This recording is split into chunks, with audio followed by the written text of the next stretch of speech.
벌써 2025년을 시작한 지 한 달 하고도 2주가 지났습니다. 우리는 지난 2024년을 마무리하고 새로운 2025년을 시작하면서 여러분 저마다 다짐한 것이 있을 거예요. 누군가는 매번 실패하는 다이어트를 하겠다고 다짐했을 수 있고, 또 누군가는 신앙인으로서 하나님 앞에서의 삶을 살아가겠다고 다짐한 사람이 계실지도 몰라요. 그런데 여러분, 그렇게 했던 결단들, 목표들 지금 어떻게 진행되고 있나요? 다이어트는 무슨, 이전과 같이 똑같이 야식 먹고 더 많이 먹고 추워서 집에서 웅크리고 있는 것이 아닌가요?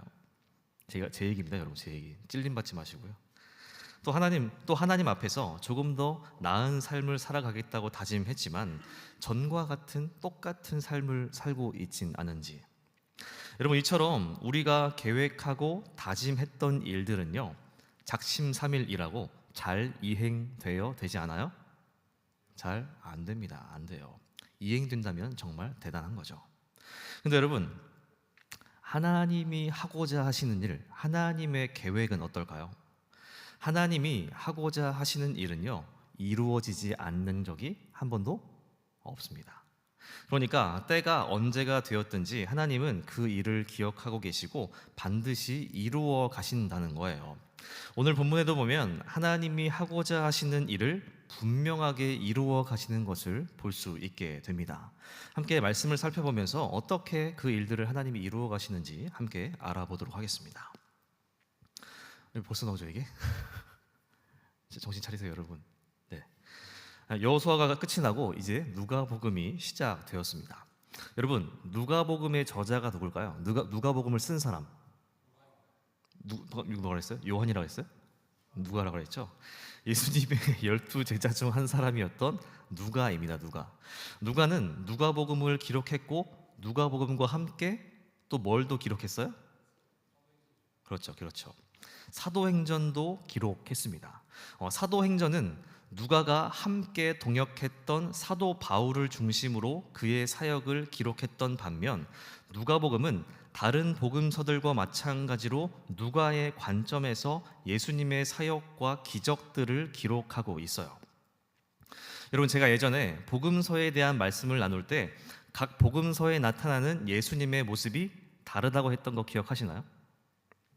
예수님이 역사하시는 일은 동일하나 그 복음서를 읽게 되는 수신자에 따라서 예수님을 다르게 드러내고 있습니다. 예를 들면 마태복음은요, 유대인들을 대상으로 기록하고 있으면서 예수님을 메시아, 또 구원자로 드러내고 있어요. 그래서 마태복음 1장에 보면은 어떻게 시작하고 있을까요?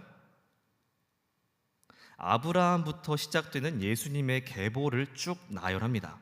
이것은 유대인들에게 이런 메시지를 보내는 거예요. 봐라, 너희가 말하고 기다리던 메시아가 누구다? 예수다 라는 메시지를 보내고 있죠. 이처럼 각 복음서는 그 수신자에 맞도록 예수님을 다르게 표현하고 있어요. 그렇다면 이 누가복음의 수신자와 누가복음에서 표현되는 예수님은 어떤 모습일까요? 누가복음의 수신자는요, 헬라인들입니다. 헬라인들, 즉 이방인들이라는 거예요. 누가는 바울과 동행하면서 수많은 곳에서 이방인들을 만나고 전도하는 데 힘썼던 사람입니다. 이것 때문인지는 정확히 알 수 없으나 누가는 이방인들을 향한 복음서를 기록했고, 누가복음에 드러나는 예수님이 인간으로 오셨음을 분명하게 보여주고 있어요. 그러니까 완전한 하나님이시자 완전한 인간이신 예수님께서 유대인과 같은 특정 사람들만, 특정 민족들만 구원하시기 위해 이 땅 위에 오신 것이 아니라 이방인들을 포함한 모든 사람을 구원하시기 위해 예수께서 이 땅 위에 오셨음을 드러내고 있다는 거죠. 그러니까 예수님은 모든 사람을 위해 이 땅 위에 오신 메시아입니다, 구원자입니다 라는 메시지를 누가복음이 드러내고 있다. 그래서 여러분, 누가복음 1장의 내용을 좀 살펴보면은 어떻게 시작하고 있어요? 예수님이 탄생하게 된 과정과 어린 시절의 예수님의 모습을 상세하게 기록하고 있습니다. 그러니까 성령으로 잉태되긴 하셨으나 다른 사람들과 똑같이 사람의 몸에서 태어나셨고, 시간의 흐름에 따라서 성장하게 되셨다는 것을 보여주고 있다는 거예요. 왜요? 예수님이 완전한 인간의 모습으로 오셨다는 것을 드러내기 위해서. 그 가운데 오늘 본문은 예수님이 탄생하시게 되는 과정을 보여줍니다. 먼저 26절의 말씀 보겠습니다. 지금 띄우는 겁니다. 여섯째 달에 천사 가브리엘이 하나님의 보내심을 받아 갈릴리 나사렛이란 동네에 가서. 자, 먼저 보면 여섯째 달에라는 말로 그 시기를 먼저 보여주고 있습니다. 여섯째 달이라는 건 12달, 1년의 12달 가운데 6월 달을 이야기하는 것이 아니라 1장 전반부에 등장했던 사건으로부터 6개월 이후가 되었다는 거예요. 그러니까 반년 후에라는 말이 더 정확한 표현이겠죠. 1장 중반부인 오늘 본문은 예수 그리스도의 탄생을 배경을 기록한다면 1장 전반부는요, 예수님보다 앞서 등장했던 유명한 선지자 누굴까요? 세례 요한에 대한 탄생 배경이 등장합니다. 그때도 한 천사가 엘리사벳 부부에게 찾아가서 세례 요한의 탄생을 예언하고 곧바로 엘리사벳은 요한을 잉태하게 되죠.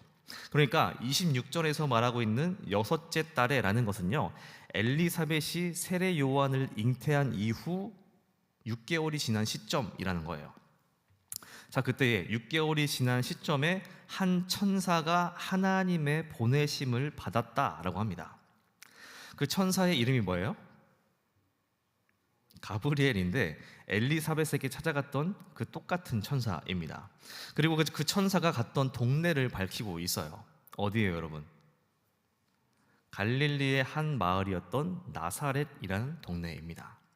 여러분, 아마도 우리에게는 이 동네의 이름이 너무나도 익숙한 동네일지 몰라요. 갈릴리의 나사렛.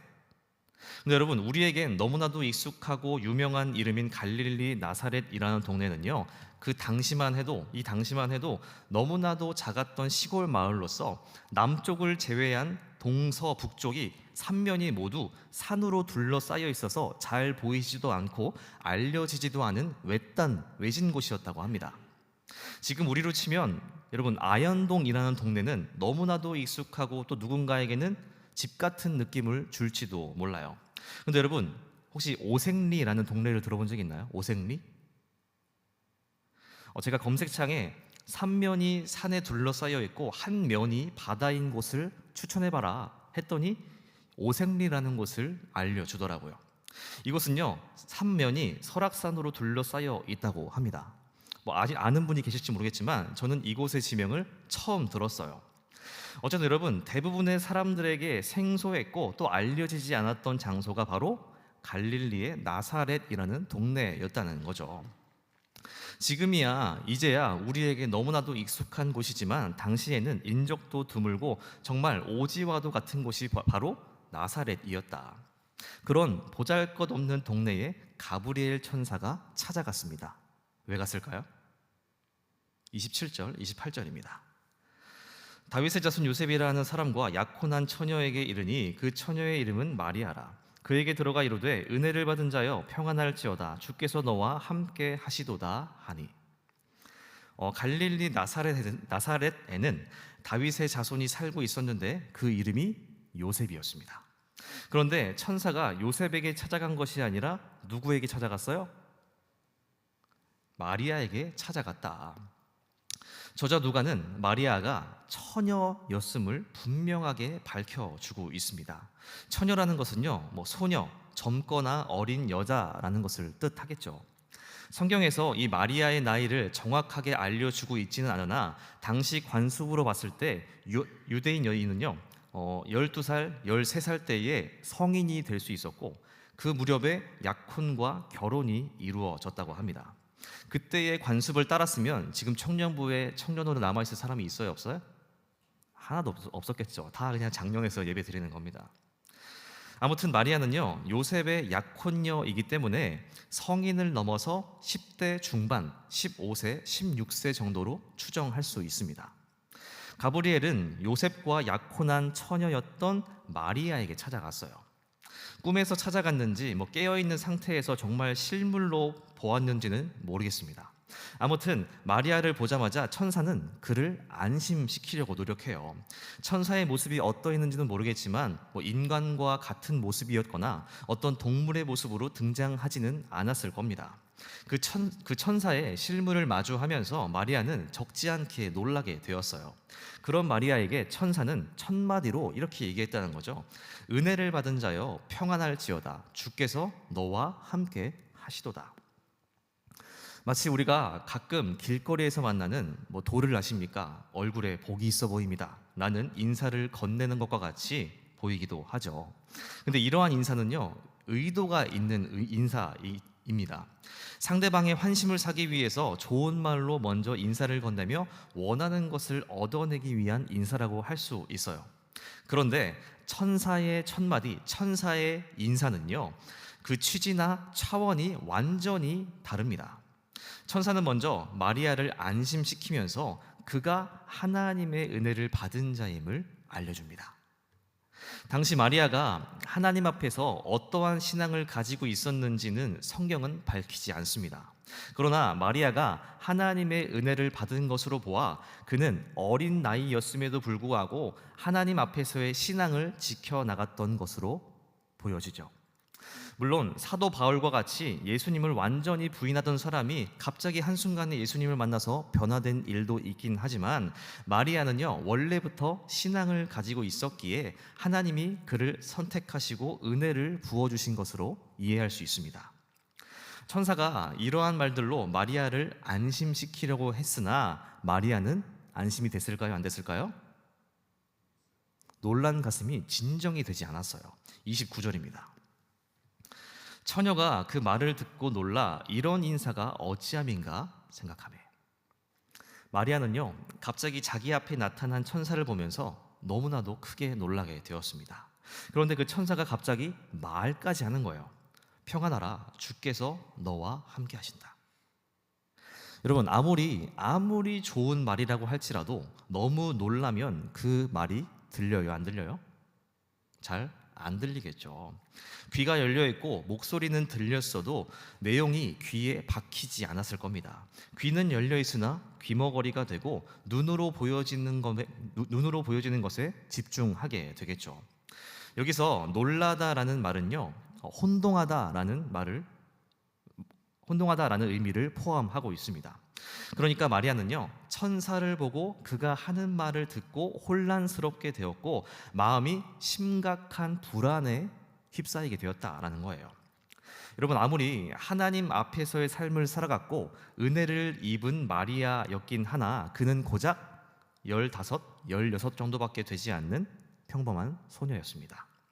어린 나이의 소녀를 무시하는 것이 아니라 아직 세상 경험이 많지 않은 한 소녀가 천사를 만나게 되었다면 그 마음이 얼마나 혼란스러웠을까요?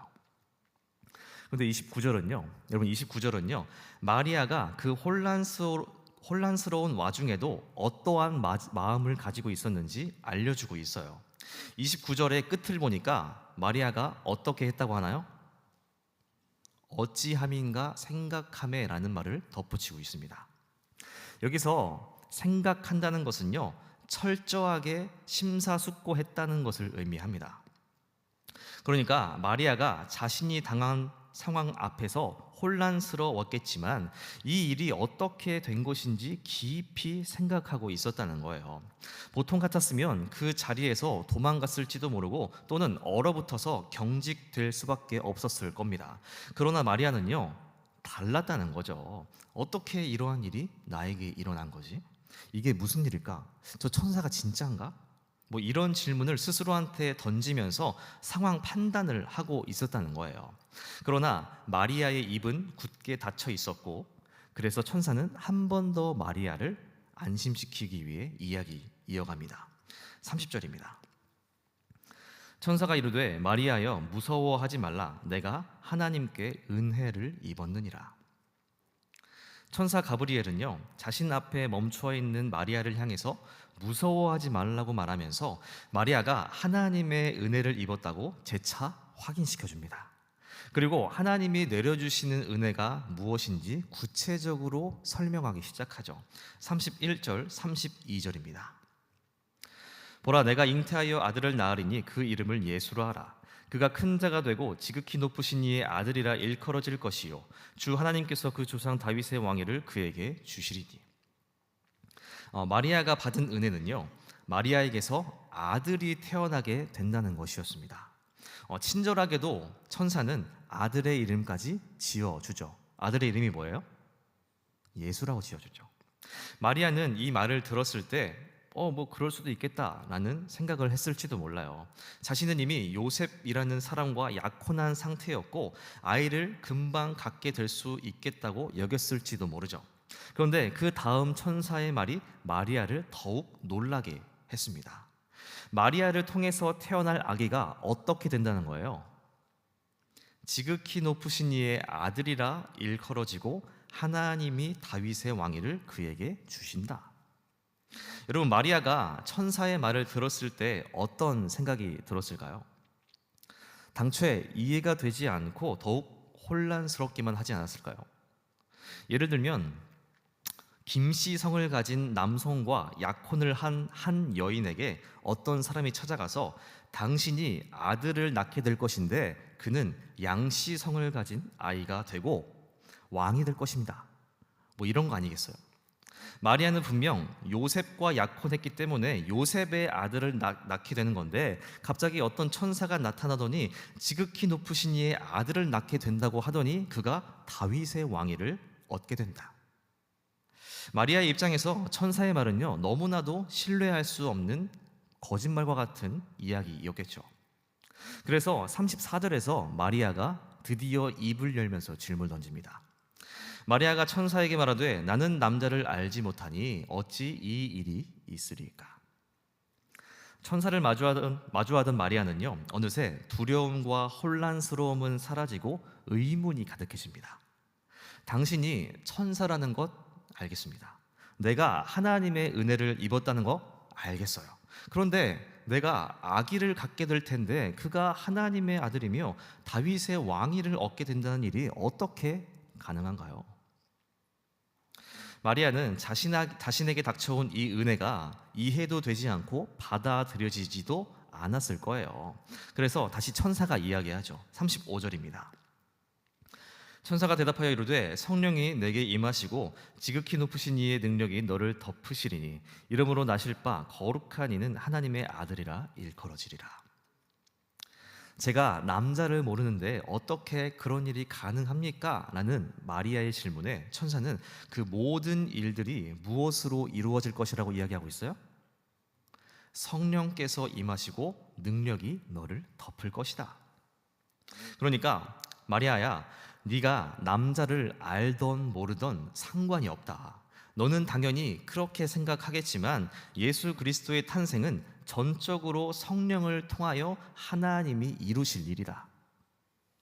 여러분, 천사가 아무리 이렇게 말한들 마리아의 의문점이 풀리게 되었을까요? 만약 제가 마리아와 같은 상황에 처해 있었다면 저는 의심이 많은 사람이라서 아마도 끝까지 믿지 않고 반감으로 천사를 대했을지도 모르겠어요.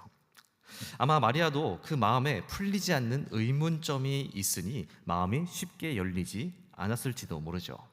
그래서 천사는요, 눈에 보이는 증거를 하나 제시합니다. 36절, 37절입니다. 보라, 내 친족 엘리사벳도 늙어서 아들을 배었느니라. 본래 임신하지 못한다고 알려진 이가 이미 6달이 되었나니 대저 하나님의 모든 말씀은 능하지 못하심이 없느니라. 천사는 엘리사벳의 이야기를 꺼냅니다. 앞서 말씀드렸던 것처럼 엘리사벳도 천사를 만난 후에 세례 요한을 갖게 되었습니다. 기억하시죠, 여러분? 그 엘리사벳과 마리아는 친족이었다는 거예요. 친족은 혈족, 친척이라는 의미를 가지고 있는데 이들이 정확히 어떤 관계의 친족이었는지, 가까운 친척이었는지, 먼 친척이었는지, 이름만 알고 있었는지는 잘 알 수 없습니다. 그러나 엘리사벳의 이야기는요, 마리아의 의문을 풀어주기에 아주 적합한 이야기였던 것 같아요. 당시 엘리사벳의 나이는요, 나이가 많다고만 기록하고 정확히 몇 세였는지는 기록하고 있지 않습니다. 그러나 추측하자면 엘리사벳의 나이는 기본 60세 이상이었을 보고 있어요. 60세에서 70세 정도 되는 나이였던 거죠. 그러니까 마리아에게 엘리사벳은요, 뭐 큰 고모, 큰 이모 또는 할머니뻘 되는 사람이었어요. 여러분, 저희 어머니가 구남매 중에 여덟째시거든요. 저에게도 큰 이모가 계십니다. 지금 연세가 아마 70, 80 정도 되신 것 같은데, 만약 지금 이 순간에 그 큰 이모가 아기를 가졌다고 하면 제가 어떻게 받아들일 수 있을까요? 말문이 턱 막히기도 하면서 잘 받아들이지진 않겠지만, 아, 정말 기적과도 같은 일이 일어났구나 하고 인정할 수 있게 되지 않을까요?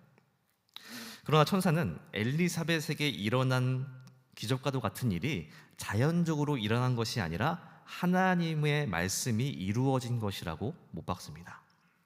하나님의 모든 말씀은 능하지 못하심이 없느니라. 마리아는 천사를 통해 엘리사벳의 이야기를 들으면서 하나님의 말씀으로 엘리사벳에게 기적과도 같은 일이 일어났으니 그 일이 나에게도 일어날 수 있겠구나 하는 생각을 하게 되지 않았을까요? 아기를 가질 수 없는 자에게 아기가 생기는 기적이 일어났으니 남자를 모르는 나에게도 정말 아기가 생기는 기적이 일어날 수도 있겠다. 뭐 이런 생각을 하게 되지 않았을까? 그래서 여러분, 마리아는 마지막으로 이렇게 고백합니다. 38절입니다. 마리아가 이르되 주의 여종이오니 말씀대로 내게 이루어지리이다 하매 천사가 떠나가리다. 마리아는 천사의 말이 다 이해가 되지 않았지만 천사에게 대답합니다. 천사를 처음 만났을 때 마리아는요, 혼란스럽고 놀라고 정신이 없어서 온몸이 얼어붙었는데 곧이어 그 마음은 의문으로 가득 찼습니다. 그러나 이제 마리아는요, 천사에게 자신의 순수하고 순종하는 신앙을 내보이고 있는 겁니다. 말씀대로 저에게 이루어질 것입니다. 아마도 마리아는 이렇게 말하면서도 도저히 머리로는 이해가 되지 않았을 거예요. 그러나 이해가 되지 않는 것보다 하나님의 말씀이 더 커 보였던 거죠. 하나님이 말씀하신 것이라면 그 말씀이 분명히 이루어질 것입니다. 그래서 여러분, 이러한 마리아의 순수하고 순종하는 신앙이 어떤 결과를 낳게 되었나요? 처음 듣는 이야기입니까, 여러분? 어떤 결과를 낳게 돼요? 성령으로 예수 그리스도를 잉태하게 되고 메시아의 탄생이라는 위대한 하나님의 일을 완성시키잖아요. 여러분, 본문에서 말하는 바와 같이 하나님이 하고자 하시는 일은 반드시 이루어집니다. 여러분, 성경 속에서 메시아의 탄생을 정확하게 예언한 것은 이사야 때입니다. 이사야 7장 14절의 말씀 보겠습니다. 그러므로 주께서 친히 징조를 너희에게 주실 것이라. 보라, 처녀가 잉태하여 아들을 낳을 것이요 그의 이름을 임마누엘이라 하리라. 여러분, 어쩌면 이사야 선지자는요, 메시아 예수와는 전혀 상관이 없는 시대에 살아갔던 선지자라고도 할 수 있을지 몰라요. 그런데 그러한 선지자가 메시아를 예언했고 예언한 뒤 무려 700년 정도의 시간이 흐른 후에 메시아가 등장합니다. 오래된 이야기였기 때문에 사람들은 메시아를 기다리면서도 그것이 정말 이루어질까 하는 의문을 가지고 있었을지도 몰라요. 그런데 여러분, 그 오랜 시간 동안 하나님은 준비하셨고 사람들이 의문을 가지고 있을 그때에 하나님은 하나님의 일을 완벽하게 이루어 가셨다는 거죠. 그런데 여러분, 하나님이 메시아 탄생이라는 위대한 일을 이루어 가시는데 그 일하시는 모습이 어땠어요? 어떤 초강대국이었던 나라의 수도에 살고 있는 왕족 가운데 한 사람을 통해서 이루어 가시지 않았습니다. 정말 어디서 들어본 적도 없는, 보잘것도 없는 갈릴리 나사렛이라는 동네에 보잘것없는 집에서, 또 정말 동네에서 누구도 알아보지 않는, 인정해주지 않는 보잘것없는 한 소녀를 통해서 이루어 가신다는 겁니다. 여러분, 이런 것처럼요, 하나님이 하고자 하시는 일은 그리 대단해 보이지 않기도 한다는 거예요. 하나님이라면, 하나님이 메시아를 보내신다면 하늘을 여시고 수천 수만의 군대를 거느리시고 세상에 오실 것 같지만 전혀 그러한 모습으로 이루어지지 않는다. 심지어 예수님은 어디서 태어납니까, 여러분? 마국간 구유에서 태어나셨죠. 그러나 하나님은 그 보잘것없어 보이는 것들로서 하나님의 일들을 분명하게 이루어 가신다. 여러분, 오늘 저와 여러분들은 어떤 신앙의 모습을 가지고 있습니까? 때로 우리 자신을 돌아보았을 때 우리의 신앙이 보잘것없어 보이기도 하고, 신앙뿐만이 아니라 세상을 살아가는 나 자신이 보잘것없다고 느껴질 때가 있을지도 모르겠어요. 그러나 여러분, 오늘 우리의 마음이 정말 하나님을 향해 있다면 보잘것없어 보이는 우리의 신앙, 보잘것없어 보이는 우리의 삶을 통해서도 하나님이 하고자 하시는 일들을 우리를 통해서 이루어 가시지 않을까요? 우리가 하나님을 믿음으로 또 말씀을 통하여 받았던 작은 은혜, 작은 마음의 변화가 있다 하더라도 하나님은 그 작은 것으로, 그 보잘것없는 것으로 하나님의 일들을 반드시 완벽하게 이루어 가신다. 여러분, 저와 여러분들이 올 한 해를 시작하면서 하나님 앞에 결단했던 것들이 있었던 것처럼, 수련회에 참여했던 분들도 수련회를 거치면서 결단했던 것들이 있을 것입니다. 누군가는 하나님을 사랑하기로 결단했고, 또 누군가는 이웃을 사랑하기로 결단하고, 또 누군가는 공동체 안에 있었던 벽을 허물기로, 또 누군가는 공동체를 사랑하기로 결단했을지 몰라요. 여러분, 아무리 결단을 했다 하더라도 그 마음의 크기는 저마다 다를 겁니다. 그런데 여러분, 여러분이 가졌던 그 마음, 하나님이 우리와 함께 하심으로 성령께서 우리에게 주신 마음이 맞다면, 아무리 작은 마음이라고 할지라도 하나님께서 그 마음을 사용하셔서 하나님의 일을 이루어 가시지 않을까요? 빌립보서 1장 6절의 말씀을 함께 읽겠습니다. 자막 있죠, 여러분? 없습니까, 이거? 이럴 수가. 제가 혼자 읽겠습니다. 같이 읽어야 되는데. 오늘 나왔네요. 오늘 지호가 하니까 지호 칭찬해 주세요. 밝히는 건 아닙니다. 네. 함께 읽겠습니다. 시작. 너희 안에서 착한 일을 시작하신 이가 그리스도 예수의 날까지 이루실 줄을 우리는 확신하노라. 아멘. 여러분, 하나님으로 인하여 우리의 마음에 찔림이 있거나 결단하는 마음이 생겼다면요, 그 일들은 하나님이 시작하신 일입니다. 그리고 그 일은 우리가 이루어가는 것이 아니라요, 하나님이 이루어 가신다는 거예요. 우리에게 하나님을 사랑하고 이웃을 사랑하고 또 공동체를 사랑하겠다는 마음이 분명히 있다면 이미 하나님의 일이 우리 안에서 시작된 겁니다. 그리고 그 일을 누가 이루어 간다는 거예요? 누가 이루어 가십니까? 하나님이 그 일을 이루어 가셔서 완성케 하신다. 이번 한 주 저와 여러분들이 하나님의 일하심을 기억하면서 우리 안에 착한 일을 시작하신 하나님을 기억하고 그 일들이 이루어질 것이라 기대하며 살아갈 수 있게 되는 저와 여러분들 될 수 있기를 바랍니다. 나 자신만 바라보며 낙심하거나 보잘것없다 여겨질 때에도 우리를 세우신 하나님을 바라보며 하나님께 우리의 삶을 맡겨드리는 저와 여러분들 될 수 있기를 바랍니다. 그 시간 말씀을 기억하면서 함께 찬양하며 기도하겠습니다.